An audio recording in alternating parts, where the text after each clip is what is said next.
Our club's always been a forum for visionaries, public figures, and decision makers to command attention to the issues of our time and inform the most relevant, compelling, and challenging conversations. Here we offer first-person access to dynamic political, business, and public personality. The Canadian Club is one of the most important podiums anywhere in the world that a Canadian can speak to, tell Canadians what it is that they think, develop those thoughts. And so I want to thank you for that very, very much. Please join me in thanking our esteemed panelists today. Through our programs and events, including our youth and young leaders programs, our diversity partnerships, our joint events, and our media and social media opportunities, we offer you access to dynamic political, social, and business figures from abroad and right here at home. The platform from which the eloquence of Canada has flowed all of that time, whether it be business, education, politics, sports, arts, and culture. If someone wants to say something to Canadians about this country and about the future of this country, this is the venue you choose.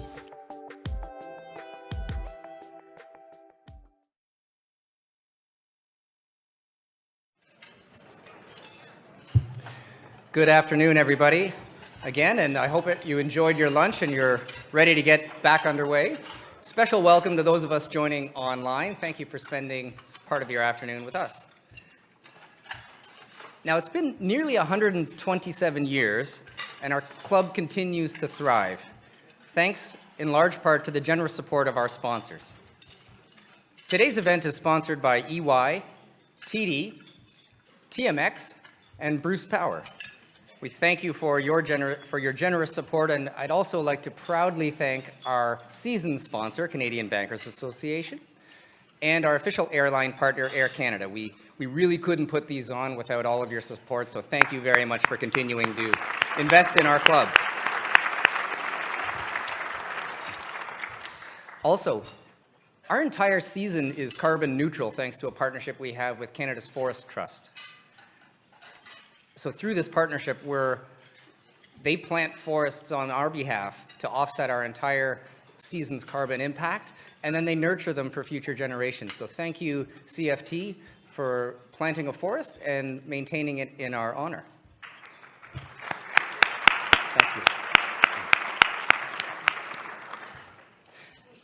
Now, here at Canadian Club Toronto, we often bring young leaders to the table to join us, and today we're welcoming a group from TMU, so thank you for joining us. And I'll say, if any of you have a macroeconomics final you're cramming for before Christmas, we've got an authority here.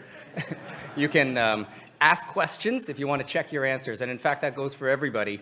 The center of your table, there's a question card. Please fill out your questions. I've already got a half dozen of them come my way, and we will gladly work them into the discussion. And for those of you online, you'll see on the CanadianClub.org feed, you'll see a click to ask a question button. So please use that, and we'll incorporate your questions into the discussion at the end.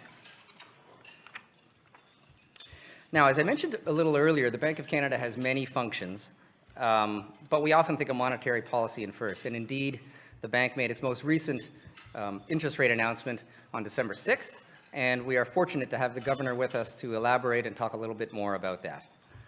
Tiff Macklem was appointed Governor of the Bank of Canada in June of 2020. Let that timing sink in for a second. It was an auspicious time. He first joined the bank in 1984 and returned in 1989, holding increasingly senior positions in what is now known as the Canadian Economic Analysis Department, until his appointment as chief in January 2000. He was appointed advisor to the governor in August 2003. And was made a deputy governor in 2004. During the 2008-09 financial crisis, he was associate deputy minister at the Department of Finance and represented Canada at the G7, at the G20, and on the Financial Stability Board. Mr. Macklem returned to the bank in 2010, where he was appointed senior deputy governor. In July 2014, he became dean at the Rotman School of Management at the University of Toronto. And before becoming governor, he was also a director at the Bank of Nova Scotia. the chair of its board risk committee. He was also chair of Ontario's Plan on Economic Growth and Prosperity, the Federal Expert Panel on Sustainable Finance, and the Global Risk Institute in Financial Services. And with that, I would like to invite Governor Macklem to the podium. Governor, the podium of the Canadian Club Toronto is yours.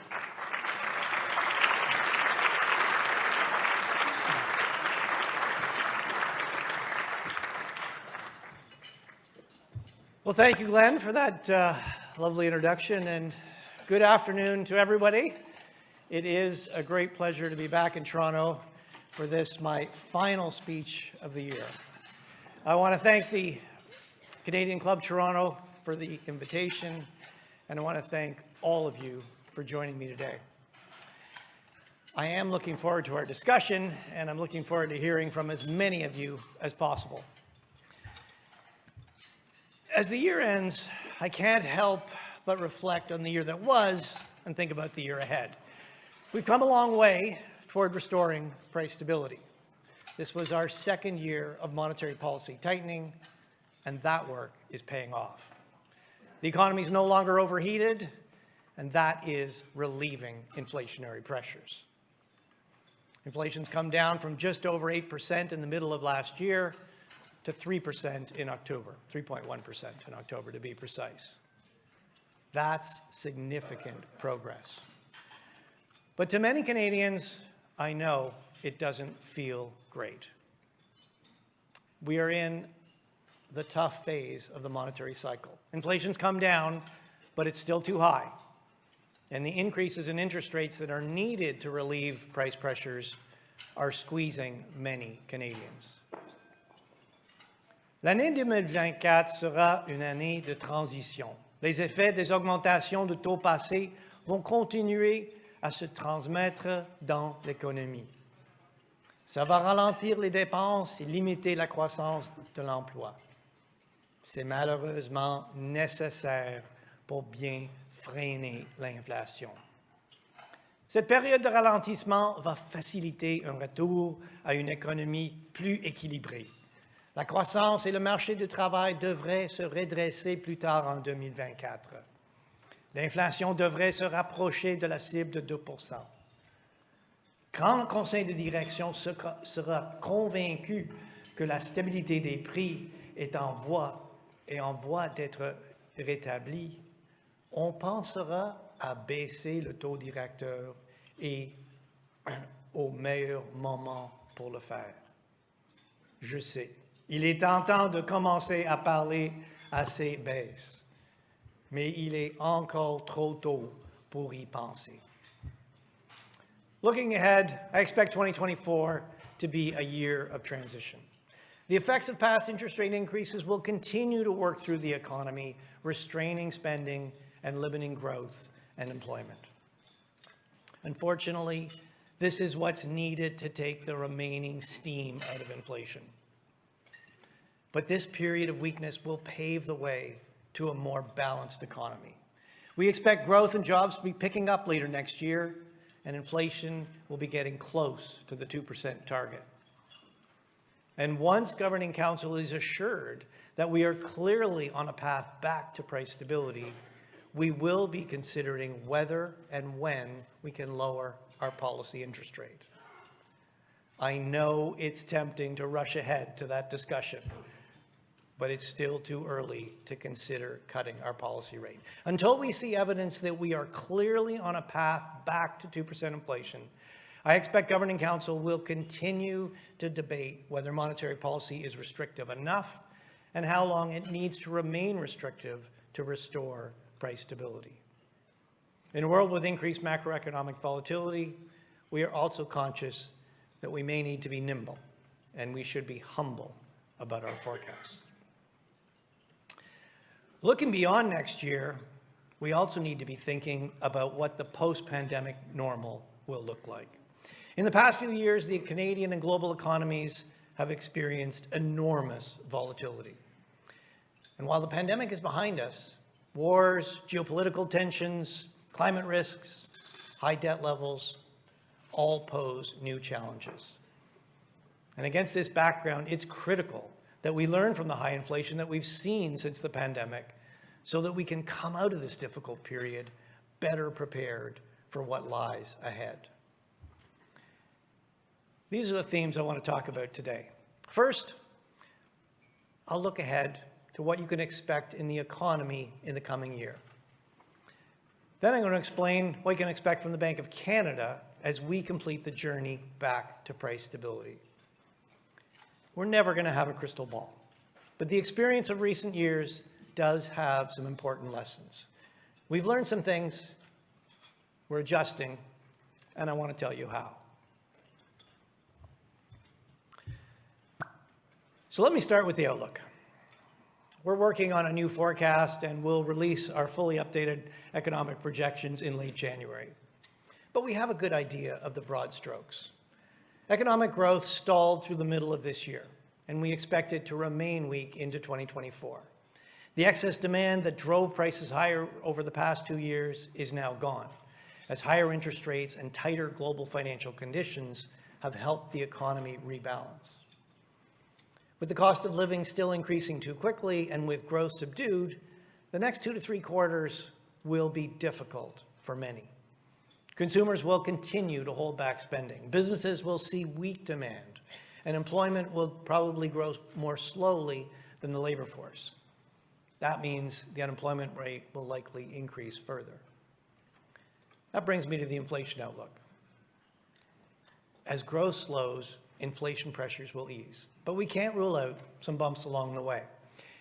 We already have clear evidence that higher interest rates are bringing inflation down. Inflation for durable and semi-durable goods, things like furniture, appliances, clothing, and footwear, is now below 2%. Increases in the cost of services excluding shelter is just over 2%. That's pretty normal. What's not normal is that inflation in the prices of food, non-durable goods, and in shelter costs.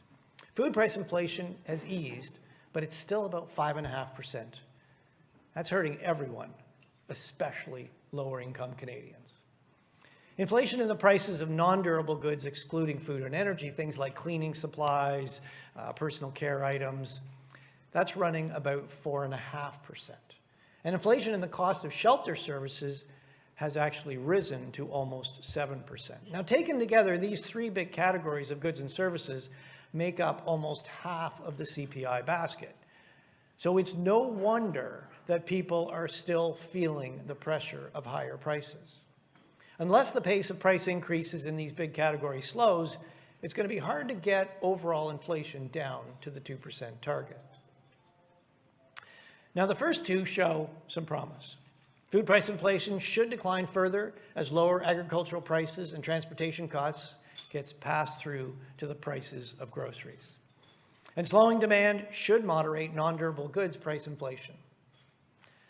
This leaves shelter price inflation. Why is shelter price inflation rising even as the economy slows? Well, part of the reason is that our higher policy rate is increasing mortgage interest costs. That's not unexpected or unusual. What is unusual is that the other components of shelter costs, like rent, maintenance, they're also high. Rent was up 8.2% in October. This strength in shelter price inflation appears to be related to the structural lack of supply in housing. Canada's housing supply has not kept up with growth in our population, and higher rates of immigration are widening the gap. Increases in interest rates are moderating the demand for housing and bringing the housing market into better balance, but the structural undersupply of housing means that inflationary pressure in shelter prices remains elevated. We do expect shelter price inflation to moderate over time, but I'll admit, predicting the timing is difficult. So what's the bottom line? Over the coming months, you should expect to see some push and pull on inflation as the cooling economy reduces price pressures while other forces continue to exert upward pressure. That's why further declines in inflation will likely be gradual. When it's clear that inflation is on a sustained downward track, we can begin discussing lowering our policy interest rate. We don't need to wait until inflation is all the way back to the 2% target to consider easing policy. but it does need to be clearly headed to 2%. Now, of course, we can't rule out new surprises, and there are some obvious candidates. We could see an escalation of war in Europe or the Middle East, or geopolitical tensions that divert trade and investment and disrupt supply chains. Climate events have become more frequent and more extreme, both at home and abroad, and their fallout often pushes prices up. All these risks mean we need to be vigilant and ready to adjust as needed. But looking at the year behind us is a good reminder of how far we've come. The 2% inflation target is now in sight. And while we're not there yet, the conditions increasingly appear to be in place to get us there. The economy is no longer in excess demand, and underlying inflationary pressures are easing in much of the economy. We still need to see more downward momentum in core inflation. And we'll be watching the demand-supply balance, wage growth, corporate pricing behavior, and inflation expectations closely as we assess where we are on the path to price stability.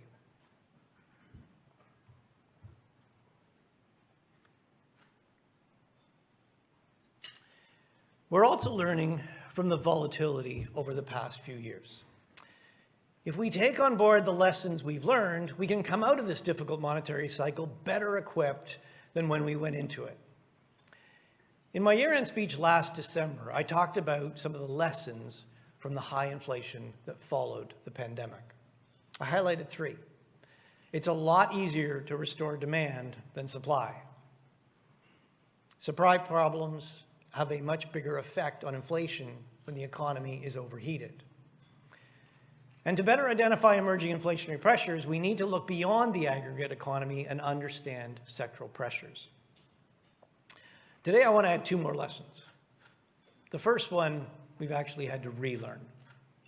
Inflation is painful.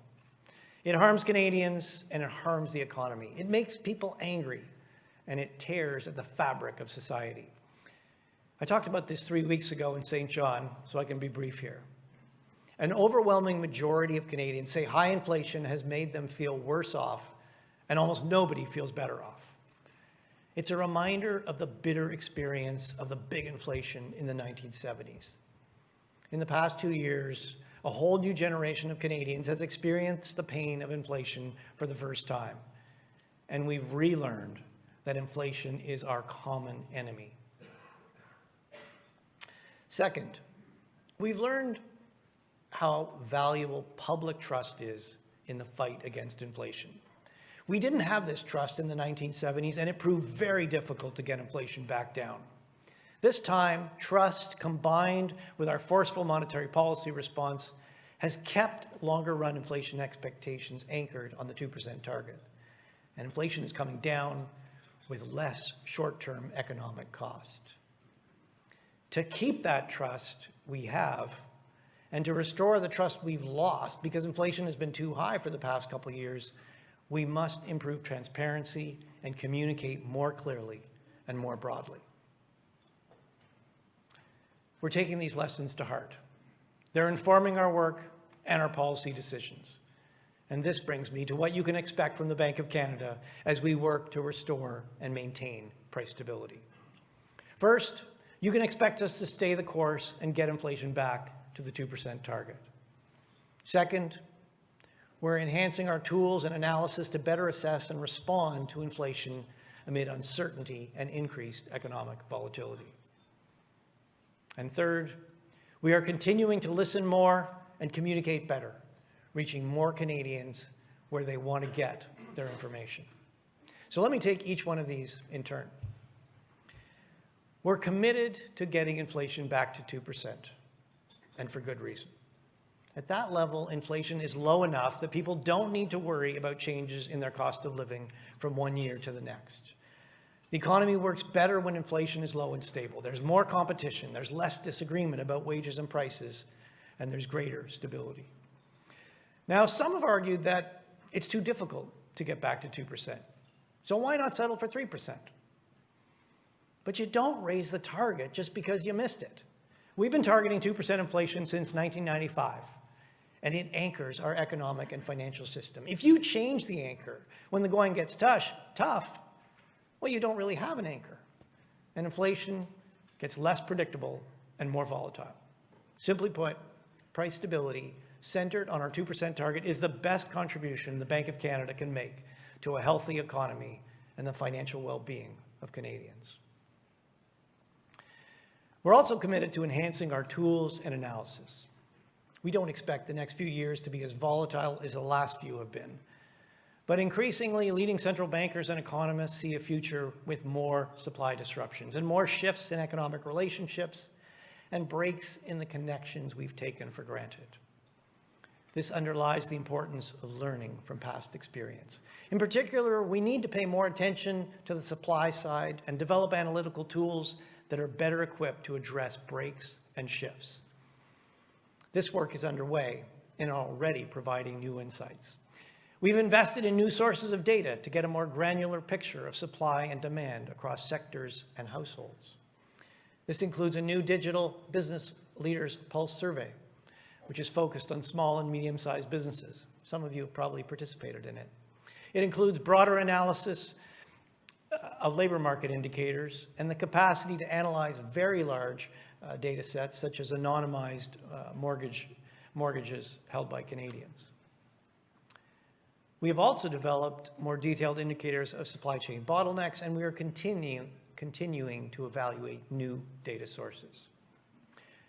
We're also adapting our economic models so they have the flexibility to accommodate economic shifts. During the pandemic shock and the recovery, the main drivers of growth and inflation shifted, but our models generally reflected our past economic relationships. We're working to develop the next generation of models for monetary policy that allow for more changes in behavior and provide greater flexibility to consider alternative risk scenarios. Finally, we're committed to constantly strengthening our decision-making process and improving our communications. We want diverse perspectives. We want to listen more, reach out more, and connect with more Canadians. Many of these changes are already well advanced. Earlier this year, we adjusted Governing Council by bringing in an external, non-executive deputy governor for a term of 2 years. We did this because we want to bring more diverse perspectives into our policymaking.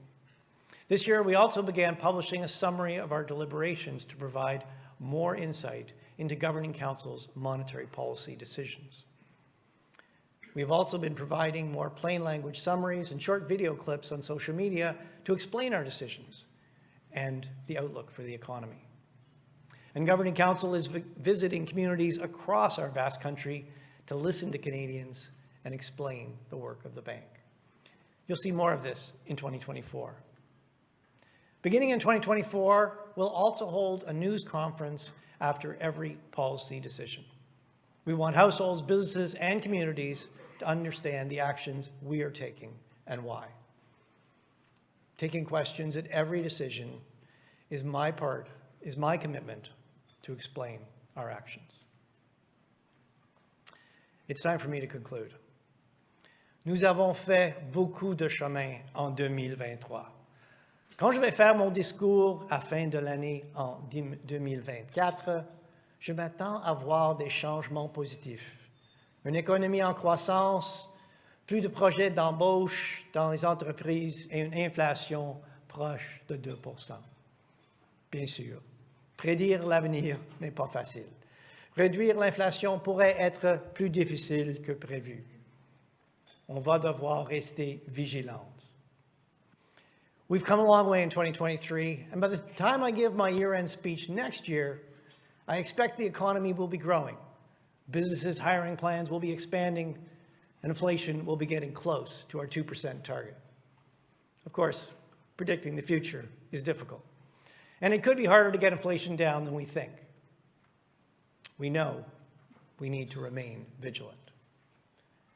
But the progress we've made in restoring price stability is considerable, and it's real.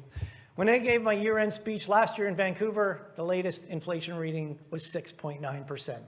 Today, it's less than half that, and further reductions in inflation are in the pipeline. This progress has not been without cost. Many Canadians are feeling squeezed by higher interest rates, At the bank, we are doing our best to balance the risks of over and under tightening. But if we learned anything from the bitter experience with the inflation of the 1970s, the biggest mistake would be to waver in our resolve to control inflation and lose the public's trust. The inflation surge that has hit Canada and the world in the last 2 years has taught us some important lessons. We are taking these on board, and we will continue to learn and adapt, guided by our commitment to delivering price stability for Canadians. Thank you very much.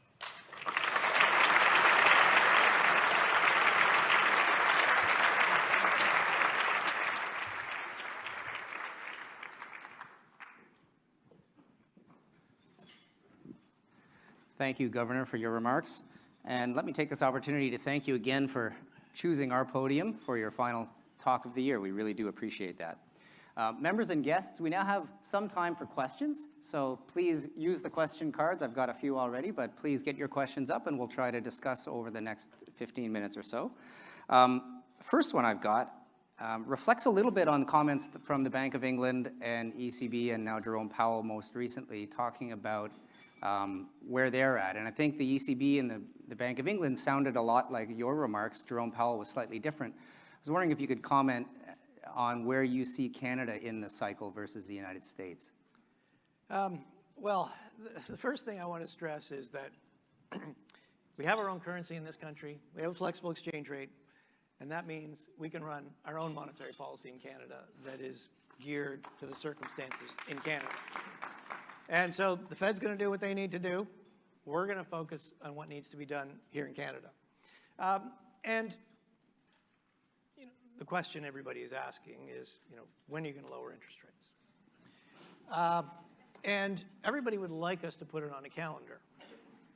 And if you can tell me what inflation is going to be, you can tell me what growth is going to be, you can tell me all those things, I could put it on a calendar. But we have a forecast, but there's uncertainty around forecasts. What I can be really clear about are the conditions under which we will begin discussing cutting interest rates. We have not started having that discussion because it's too early to have that discussion. We're still discussing whether we've raised interest rates enough and how long they need to stay where they are. When we are reassured that we're clearly on a path back to 2% inflation, yes, we will be having that. We will be having that discussion. And I look forward to that discussion, but we're not there yet. Great, thank you. Speaking of the discussion, and then you mentioned the decision-making process at the bank. We've got a question here. It says, have you noticed any effects of publishing the Bank of Canada interest rate deliberation summaries? Well, I do think they provide some more insight into our thinking. As I mentioned, we will be moving to 8 news conferences a year. We've had 4. And when I do a news conference after a rate decision, I do provide a little bit of insight into the discussion, but there's only so much time. And the summary of deliberations does provide further insight into our thinking, our decisions. I don't think any one summary of deliberations is really that important, but the idea is over time, the market, Canadians, anybody who's interested, they understand more how we're thinking. Right. And so they understand how we're likely to react when the situation changes. And one thing we know is that monetary policy works better when more people understand it. So that's what we're trying to do. Right. And that was the second part, which is, has it changed the way the public reacts? It might be too early to get that gauge, I guess is what you're saying. Changing tack a little bit, this question says, given your broad and deep view, what has to happen for the use of government-created money to address the current headwinds and kickstart mega projects? And do you see the Bank of Canada having a role to help the government think through that? No. I agree with that. I think those are decisions to be taken by elected governments, not by the Bank of Canada. Yep. And just to be clear, we do not fund the government. Correct. As a mid-sized country that's very open, is affecting inflation today a bigger challenge than it was, say, in the late 70s, early 80s? Well, on balance, I actually think we're in a much better position than we were in the 70s and the 80s, and I'll come back to that in a second. But I think what is more challenging today, and probably everybody in this room, is experiencing it.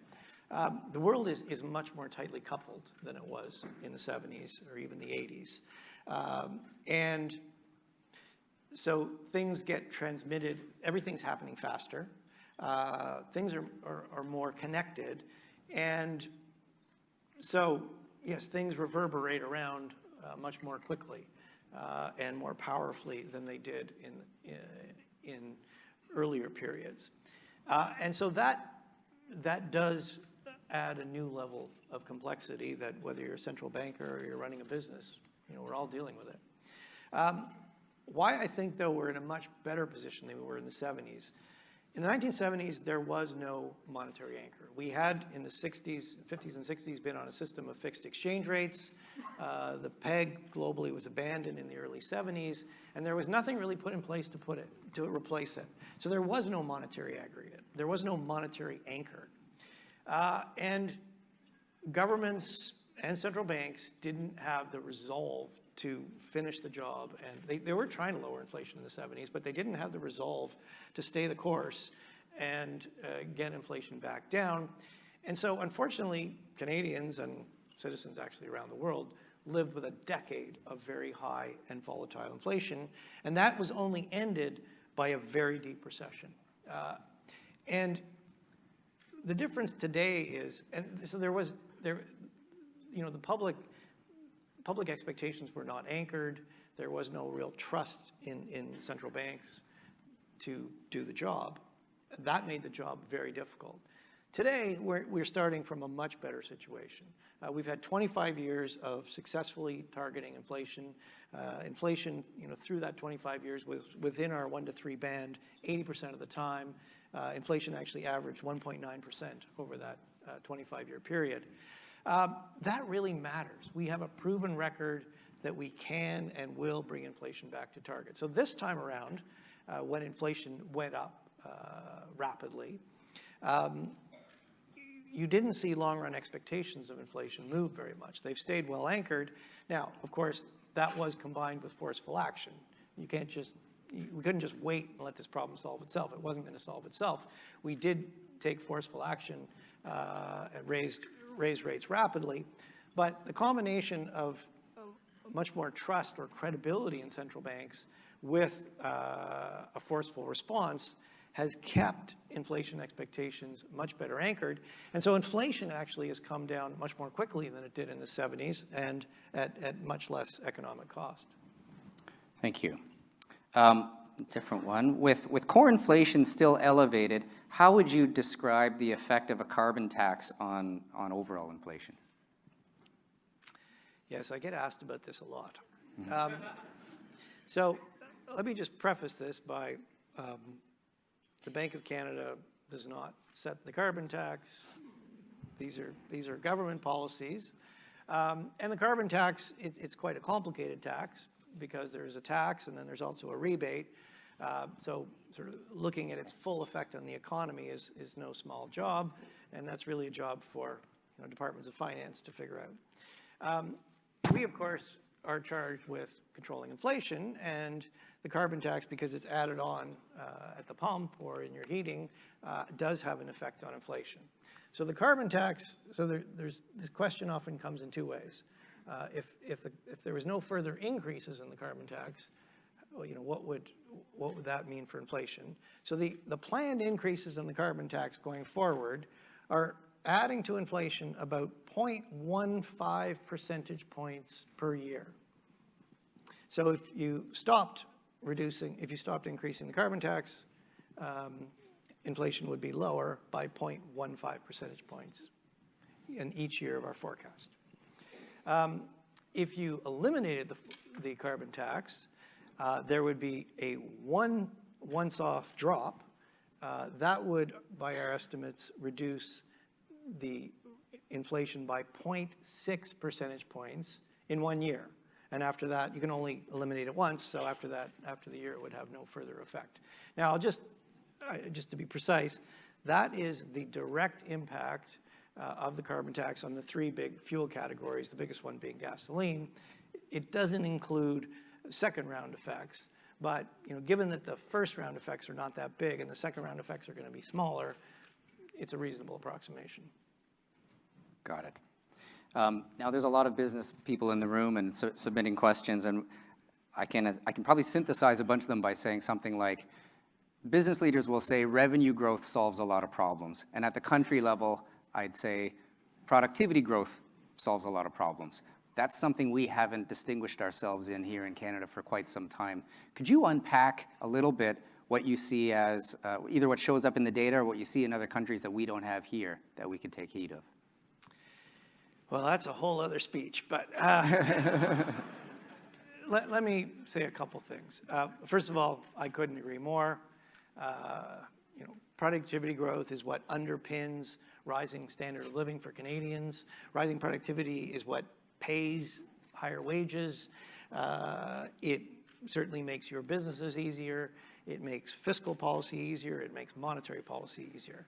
As you said, we have not had a sterling record on productivity.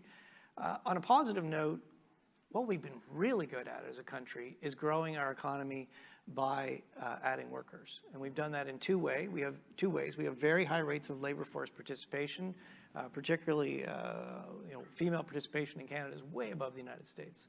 And we've been very successful in attracting, we have a very good immigration system. We've been very successful in attracting immigrants in the country. Businesses have done a very good job of integrating them, and they're growing the economy. Our Achilles heel has been productivity. We have not been as good at growing output per worker. That's been a long-standing problem. There are a variety of reasons for that. Some are probably hard to deal with. They're kind of structural. We have a lot of small and medium-sized businesses in this country. They have less resources. They don't invest as much in machinery and equipment. They're not as export-oriented. Their productivity tends to be lower. But I do want to emphasize, we have a lot of great companies in this country. We have a lot of very productive companies in this country that are competing very successfully and winning in global markets. We just need some more of them. It's not that we can't do it. We can do it. We need to see more of that. I will highlight that coming out of the pandemic, productivity growth is actually, the last 6 quarters has actually been declining. I'll admit we are somewhat puzzled by that. We thought we'd see some improvements in productivity growth as supply chains normalized, as there were a lot of new workers hired, they got trained, they should be becoming more efficient. That is a source of concern, and certainly if it persists, it will make life difficult. And I'm sitting here with the business community. We saw so much ingenuity and innovation from the business community through COVID. Take some of that and put it to work and drive productivity. We've spoken a lot about monetary policy, obviously, but how should Canadians think about the role of fiscal policy? So governments have a lot of priorities they need to balance. Where in that prioritization should they be reflecting on their contribution to inflation? Okay, well, now you're getting a little out of my lane, which is always dangerous. So, first of all, a couple things. I mean, as you indicated, fiscal policy is the purview of elected governments and ultimately parliaments. It's a tough job. There are many worthy priorities, and governments and ultimately parliaments have got to balance those off. I will say the fiscal choices are getting harder. There are a few reasons for that. One is that interest rates are higher, and while at some point I expect they will start to come down, I doubt they're going back to pre-pandemic levels. So, and combine that with the fact that debt levels are higher, right. There's going to be more interest costs for governments. Growth is modest,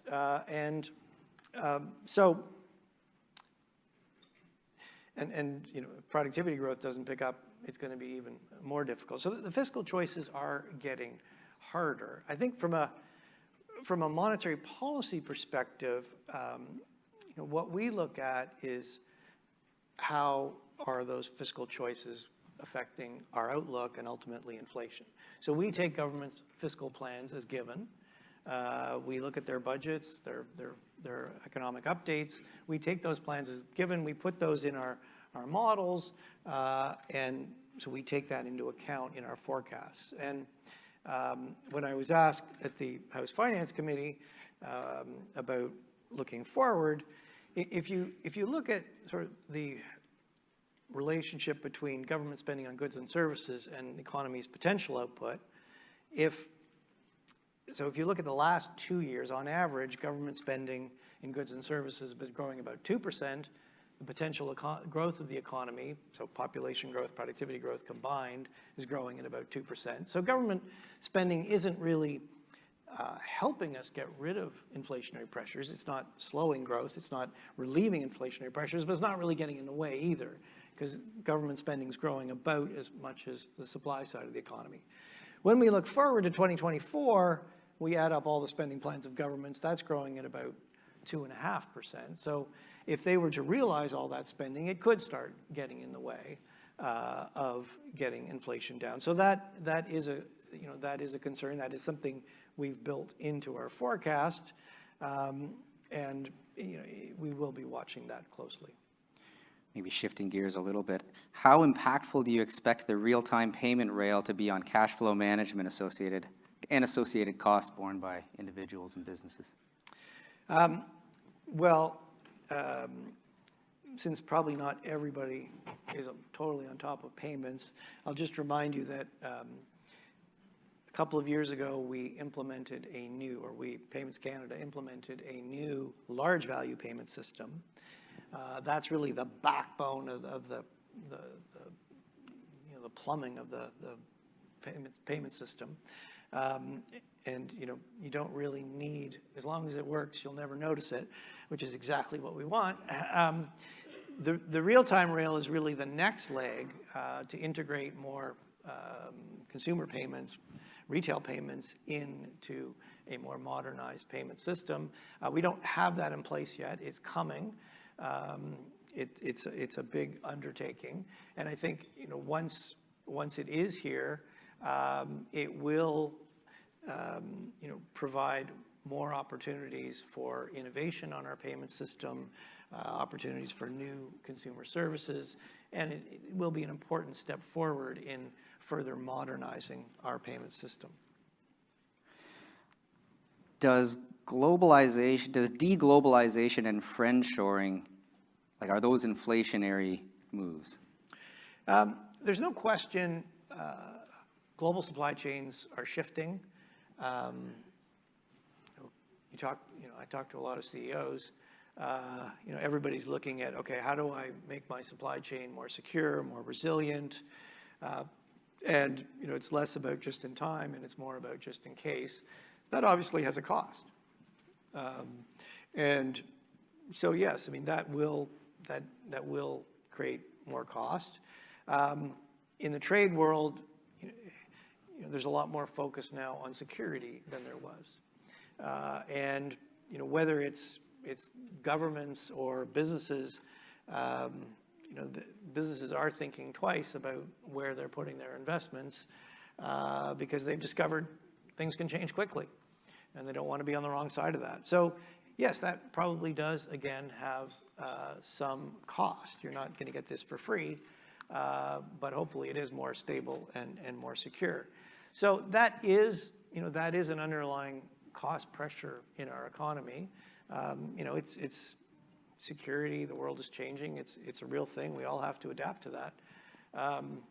Some people have said, well, maybe you should just allow inflation to run a little higher because there's more cost pressures. Mm-hmm. I think the other side of that is, okay, how is more inflation and more inflation uncertainty going to make that real adjustment any easier? I think it's just going to make it harder. So that does mean it may be a little tougher to get back to 2% inflation, but it, in my mind, does not question the value of the destination. We're just time for one more question. Canadian household debt service ratio reached 15.2% in the third quarter. So this is after tax money for that Canadians put towards mandatory debt, as I understand it. And that's after maybe 40% of mortgages that were originated in the ultra-low interest period have been renewed. There's another 60% in the next 2 years. I guess that number is headed in one direction. Do you have a sense for, are there parts of the economy or parts of the population that you think about or that you worry about more than others? Yes. So we have highlighted for some time that Canadian households have been taking on more debt. And we have highlighted that that's a vulnerability to the Canadian economy for some time. And when you combine higher debt with higher interest rates, you get higher debt service costs. And so we're seeing that now. If you look across households, what you're seeing is that, as you said, about 40% of mortgages have reset already. That means there's 60 to go. Now, just because somebody hasn't reset their mortgage doesn't mean it's not already affecting them, because a lot of households are looking forward and they say, okay, well, I can see what's going to happen. When that resets, I'm going to have to spend a lot more on my mortgage, so I'm going to sock away some of my income now, buy a GIC, so I'm ready for that. So whether your mortgage is reset or not, it may already be dampening your spending, and we are seeing that. And to be frank, that's kind of how monetary policy works. Right. Monetary policy, squeezes people so they spend less, and that takes the steam out of inflation. So now what you don't, there's two things we worry about, though. One is we don't want to overdo it. So we are very conscious that there's risks on both sides. There's risks of not doing enough, and Canadians would have to keep living with too high inflation, and ultimately we'd probably have to raise rates even more to get it down. But there's also risk of doing too much, and we definitely don't want to do more than we need to do. And we're in a difficult phase. We're trying to balance those risks. When you look at households, what you see is that there's no question higher mortgage rates are squeezing many Canadians, but most of those Canadians are paying their mortgages. Mortgage delinquencies and late payments, they were very low during COVID. They have come back up, but they're at or below pre-COVID levels, which is actually pretty low. The segment actually that is having a tougher time are not mortgage holders, renters. If you look at car loans, you can see delinquencies for car loans, other types of consumer loans, credit cards, those have moved up more. And I think a lot of this is related to income. Unfortunately, it's the people with the lower income, the more vulnerable Canadians that have been hit hardest by inflation, are hit harder when the economy slows down. They have less savings. It's harder for them to meet. You got to pay your rent. They're already shopping very carefully for food. They don't have as many buffers. They don't have as many options. So unfortunately, it is hurting them more. One thing I will say is that, so we are, unfortunately, we got one interest rate for the whole country, right, for everybody. We have one instrument. There are, governments have other instruments, and they are using them to try to protect the most vulnerable. Certainly the best thing we can do for the more vulnerable Canadians is get inflation down, because inflation disproportionately hurts low-income people. I think that's a great place to leave it. Governor Macklem, on behalf of the club, thank you very much for choosing our podium to end the year. And, we admire your leadership and contributions. So thank you very much, and all the best of the season to you and your family.